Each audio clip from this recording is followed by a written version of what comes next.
Competition நேரத்தில் ஒரு நாளைக்கு 70 முட்டை only egg weight 70 egg weight சாப்பிடுவேன். சிக்கன் 70 எக் வெயிட் சாப்பிடுவேன் ஒரு நாளைக்கு. ஆமாம், ஏன்னா 100 கிலோ பாடிட்டு இருப்பேன், 100 கிலோ மசிலாக இருப்பேன். நீங்கள் அடிச்சு பாருங்க, நான் 100 கிலோ மசில் இருக்கும்போது பாருங்க அப்படி மசில் இருக்கும். இப்போலாம் ஒன்றுமே இல்லை. அந்த மசில் 100 கிலோ மெயின்டைன் பண்ணால் அவ்வளோ சாப்பிடணும், அவ்வளோ செலவு பண்ணணும், ப்ரோட்டீன் அது இதெல்லாம் சாப்பிடணும்.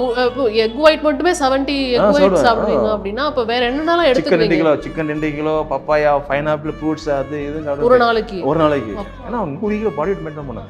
இப்போ பாடி வெயிட் கம்மியாச்சு, அப்போ பாடி வெயிட் மெயின்டைன் பண்ணோம். அதெல்லாம் அவ்வளோ இது இருந்து. இதெல்லாம் ஏன் சொல்ல வரேன்னா, எனக்கு அந்த நேரத்தில் வந்து கரெக்டான பேக் போன் சப்போர்ட் இல்லை. சப்போர்ட் பண்ணாங்க, வீட்டில் இருந்து பண்ணாங்க. அது ஓரளவு தான் நம்ம இந்தியாவில் பண்ண முடிஞ்சது. டாப் லெவலில் இன்டர்நேஷ்னலில் வேர்ல்டு நம்பர் 1 ஆகுதுக்கு எனக்கு முடியல. காரணம் என்னோட ஃபைனான்ஷியலி பொறுத்தளவு எனக்கு கரெக்டான ஸ்பான்சர் இல்லை. ஆனால் எனக்கு வந்து ரொம்ப ஃபீல் பட்டேன், நம்ம வேர்ல்டு வின் பண்ணி அர்னால்டு கையில் ப்ரைஸ் வாங்கணும்னு சொல்லி வேணேன். ஆனால் வந்து எவ்வளோ கஷ்டப்பட்டேன். எனக்கு கரெக்டான இதனால பாடி இன்ஜுரி ஆச்சு, ஆம்ஸ்டிங் இன்ஜுரி, பேக் இன்ஜுரி எல்லாம் இன்ஜுரி ஆச்சு.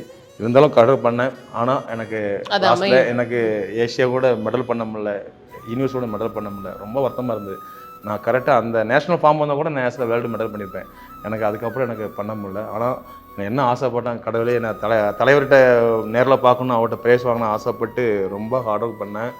ஆனால் எனக்கு கடவுள் மிஸ் பண்ணி ரொம்ப ஃபீல் பட்டேன்.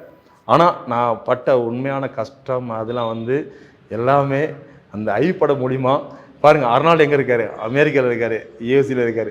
அவர் governor, Hollywood hero, all in all. கடவுள் பாருங்கள், ஏதோ மூலியம் படம் மூலிமா அமெரிக்காவிலேருந்து அர்னால்டு இந்தியாவுக்கு வந்தார், இந்தியாவுக்கு வந்து அர்னால்டு சென்னைக்கு வந்தார்.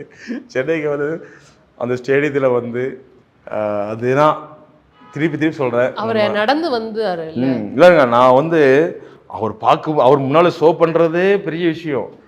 அது இல்லாமல் நான் ஷோ பண்ணிவிட்டு வருஷம் ஒரு ஸ்டெப்பு சொன்னாங்க மாஸ்டர், இந்த ஸ்டெப் பண்ணிவிட்டு நல்லா கீழே இறங்கி போகிறீங்க, அவர் அப்படியே அப்படி போகிறீங்க, வந்துட்டு திருப்பி எகைன் ஒரு டர்ன் பண்ணி மேலே ஒரு மியூசிக் ஸ்போஸ் இருந்தது, இதுதான் உங்கள் சீன் சொன்னாங்க. ஆனால் நாங்கள் எல்லாம் பண்ணிட்டு திருப்பி இறங்கி வரேன், அப்படியே உட்காருவோம், எல்லாம் அப்படியே டக்கு உட்காருவோம். உட்காந்துட்டு ஃபஸ்ட் நான் உட்காருவேன், வருஷம் உட்காருவாங்க, திருப்பி அதுக்காக எந்திரிப்பாங்க, திருப்பி டர்னும். அதான் எங்களோட ஸ்டெப்பு. திடீர்னு பார்த்தா ஆனால் அதுக்கு பயங்கரமான லைட்டிங், பயங்கரமான மியூசிக் கும்னு வருது. நான் அப்படி சிட்டிங்கில் அப்படி உட்காந்துட்டு இருக்கேன். ஒரு கிட்டத்தட்ட ஒரு 2 மினிட் ஆச்சு நிற்கேன். எனக்கு எல்லாம் பக்கம் இருப்பாங்க. ஆக்சுவலி சிக்னல்னால் ஒன்று சவுண்டு கேட்காது, அப்படி தட்டி விடுவாங்க, பேல இப்படி தட்டி விடுவாங்க, அதுதான் நம்ம சிக்னல். இல்லை யாரும் தட்டுவான் கீழே போய் பார்த்துட்டு இருக்கேன். திடீர்னு பார்த்து ஒரு பிளாக் ஷூ இருந்தது. எனக்கு என்ன ஷேம் ஆகி போச்சு. ஷேம் ஆச்சுன்னா உங்கள் பாட்டிலாம் எஞ்சி போயிட்டாங்க, யாரும் செக்யூரிட்டி தான் இருப்பாங்க, பவுன்ஸ் இருப்பாங்கண்ணா. நான் அதை அடித்தேன், அதாடா போச்சுடா, கேவலப்பட்டு போச்சுடா. ஷூ பொண்ணு பிளாக்ஸ் பண்ணி தெரியுது, இங்கேருந்து பார்த்துட்டு இருக்குது, ஷூ மட்டும் தெரியுது. பட்டு தட்டி எழுப்பிடு, ஐயோ உங்கள் பாட்டிலாம் திரும்பி போயிட்டாங்க, எஞ்சிடா இருக்குதா. அப்படியே பார்த்தா அர்னால்டு பாருங்கள் என்னை தலையில் தட்டி எழுப்பினது. எனக்கு அப்பவுமே எனக்கு உடம்புல